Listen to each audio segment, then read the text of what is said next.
बिल्कुल ठीक पढ़ रहे हैं आप लोग यहाँ पर।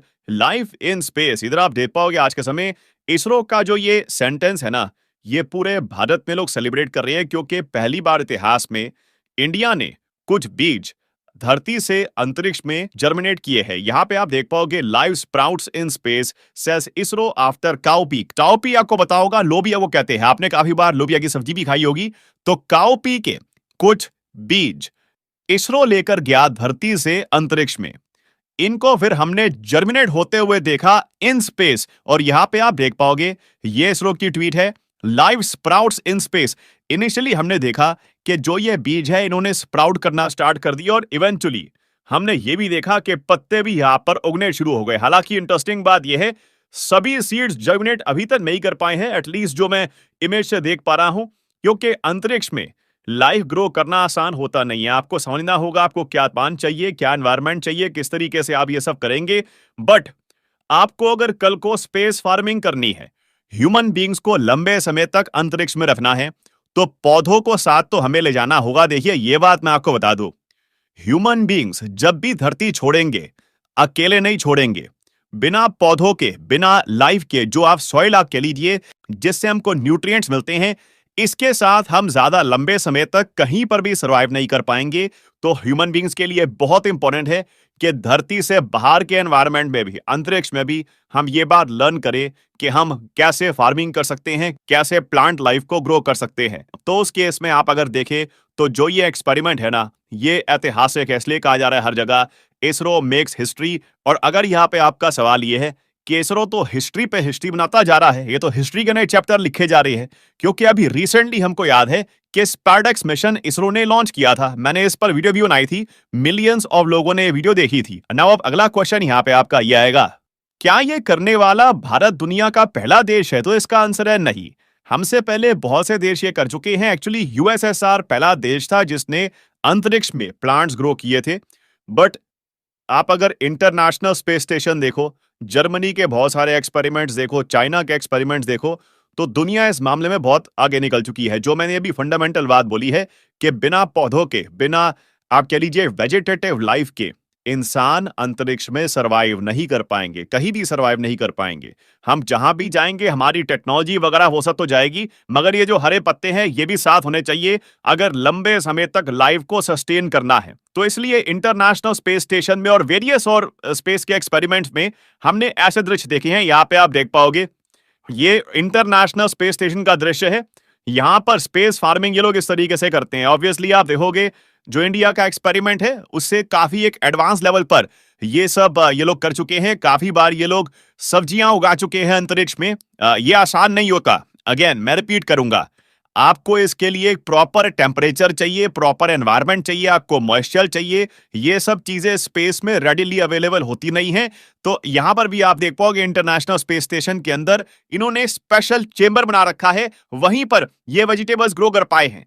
अगर रैंडमली कहीं पर भी इन्होंने ट्राई किया ग्रो करने का, it will not work. There is a reason human beings को बहुत लंबे समय तक वेट करना पड़ा स्पेस प्लांट हैबिटेट को बनाने में। तो अभी हमें भी टाइम लगेगा ये टेक्नोलॉजी समझने में कि मास स्केल पर कैसे वेजिटेबल्स हम ग्रो कर सकते हैं इन स्पेस। और आप एक सवाल पूछोगे, अगर हम अंतरिक्ष में ग्रो कर सकते हैं प्लांट्स, तो कल को तो मून पर, मार्स पे, हर जगह हम उगा सकते हैं ये सब चीजें? नहीं, बहुत मुश्किल है। अगेन आपको एक बात बताता हूं, 2019 में ना ये आर्टिकल पब्लिश हुआ था। चाइना ने चैंगी 4 मिशन लैंड किया था मून के सरफेस पर, और लोगों ने देखा था कि उस वक्त चाइना ने इनिशियली क्लेम किया कि ये पहला देश बना है जिसने कॉटन सीड को जर्मिनेट कर दिया है मून पर, मतलब कि पहला प्लांट मून पर चाइना ने उगा दिया है। मगर जैसे ही इन्होंने कोशिश करी कुछ ही समय में, क्योंकि मून में देखिए एनवायरनमेंट इतना मुश्किल है ना, इतना हार्श एनवायरनमेंट है कि कुछ ग्रो कर पाना ऑलमोस्ट इम्पॉसिबल ही है यहां पर। बहुत ही जल्द चाइना का जो ये कॉटन प्लांट है ये फेल कर गया और चाइना का एक्सपेरिमेंट असफल रहा। बट ह्यूमन बींग्स कोशिश करते रहेंगे अंतरिक्ष में, मून पर, मार्स पर, हर जगह वेजिटेशन ग्रो करने की पूरी कोशिश करेंगे। क्योंकि अगर जेन्युइनली ह्यूमन बींग्स को एक इंटरप्लैनेटरी स्पीसीज बनना है कि हमारा बेस सिर्फ एक प्लैनेट पे ना हो, हम कई प्लैनेट्स पर हो, तो उसके लिए ये जो टेक्नोलॉजी है ना, इसे परफेक्ट करना बहुत ही इंपॉर्टेंट होगा।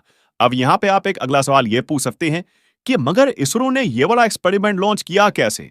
अभी तो हम स्पैडेक्स मिशन के बारे में पढ़ रहे थे, तो ये सब कब हो गया? समझाता हूं आपको, सब कुछ हो जाएगा क्रिस्टल क्लियर। नाउ इधर आप देख पाओगे, ये है इसरो का पीएसएलवी रॉकेट। नाउ इस रॉकेट की 4 स्टेजेस हैं। ये रॉकेट हमने 30 दिसंबर को लॉन्च किया था। नाउ जो ये पहला जो यहां पर स्टेज है ना, ये जो स्ट्रैप ऑन बूस्टर्स है, फिर यहां पर स्टेज 1, ये जो हिस्सा है, ये अपना काम करके थ्रस्ट देकर ये टूट के धरती पर वापस गिर जाता है। फिर ये सेकंड स्टेज है, ये भी थोड़ा सा और पुश देती है और थ्रस्ट देती है। फिर ये हिस्सा भी अलग होकर रॉकेट से धरती पे वापस गिर जाता है। फिर इसके ऊपर वाला थर्ड जो फेज है, ये भी गिर जाता है। जो फिर फोर्थ फेज है ना, आखिरी पार्ट है इस रॉकेट का, ये अंतरिक्ष में रहता है स्पेस जंक बन के, क्योंकि ये वापस धरती पे आ नहीं पाता जब तक ये ऊपर पहुंचता है अंतरिक्ष में। इट इज सो हाई कि इसको धरती में वापस आने में बहुत टाइम लगेगा। नाउ यूजुअली क्या होता है कि हम जो ये ऊपर वाला पार्ट है, लास्ट पार्ट, इसको अंतरिक्ष में छोड़ देते हैं और इवेंचुअली कुछ सालों बाद ये धरती पे आके किसी ओशन में क्रैश कर जाता है। मगर इस पर्टिकुलर केस में हमने क्या किया कि ये जो आखिरी पार्ट है ना, यहां पर एक आप कह लीजिए इसरो की एक लेबोरेटरी बना दी जो स्पेस पे रहेगी, जिसमें बहुत सारे एक्सपेरिमेंट्स होंगे। और इस एक्सपेरिमेंटल एरिया मॉड्यूल को नाम दिया है POEM, पोएम फॉर मिशन। इसमें बहुत सारे एक्सपेरिमेंट्स हैं, यहां पे आप देख पाओगे।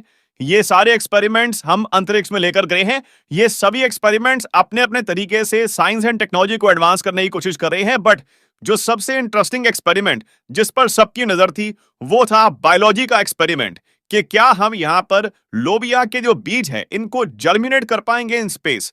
कई कंट्रीज ये कर चुके हैं, इसरो भी काफी हद तक कॉन्फिडेंट था, और जो रिजल्ट सामने आया है, दिस इज वेरी पॉजिटिव। और अगर हम बात करें इस मिशन के स्पेसिफिक नाम की, जो ये हमने जो सीड्स हैं जर्मिनेट किए हैं, लाइफ उगाई है अंतरिक्ष में, ये पहली बात तो मिशन है VSSC का, विक्रम साराभाई स्पेस सेंटर का। और इस एक्सपेरिमेंट का नाम है क्रॉप्स। क्रॉप्स की फुल फॉर्म है compact research module for orbital plant studies. इसके अंदर देखिए हमने कोशिश करी है कि जो एनवायरनमेंट धरती पे होता है सीड्स के जर्मिनेट करने के लिए, लाइफ को ग्रो करने के लिए, वही एनवायरनमेंट हम अंतरिक्ष में क्रिएट करें। यहां पे आप देखते होगे, the experiment plans to grow 8 cowpea seeds in a close box environment with active thermal control. यहाँ पे टेम्परेचर हमने कंट्रोल करने की कोशिश करी है। Passive measurements including camera imaging, oxygen के लेवल्स, CO2 के लेवल्स यहाँ पर कितने होंगे, रिलेटिव ह्यूमिडिटी कितनी होगी, सॉइल मॉइस्चर कितना होगा, ये सारी चीजें हमने करी है मॉनिटर, ताकि हम समझ पाएं कि आखिर स्पेस में कल को वेजिटेशन लार्ज स्केल पर ग्रो करनी है तो उसके लिए किन किन चीजों की आवश्यकता होगी। और अभी तो ये पहला एक्सपेरिमेंट है।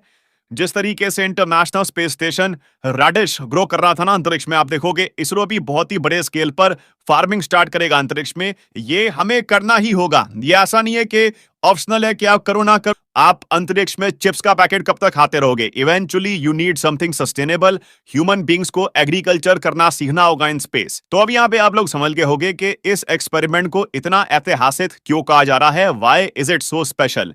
फाइनली आपसे यहाँ पे मैं एक सवाल पूछूंगा। बाय द वे, अगर आपने चैनल को सब्सक्राइब नहीं किया है, सब्सक्राइब किया। नाउ यहाँ पे क्वेश्चन है कि USA के प्रेसिडेंट ने रिसेंटली अवार्ड किया है अपने देश का highest civilian honour, the presidential medal of freedom, किस फेमस फुटबॉलर को?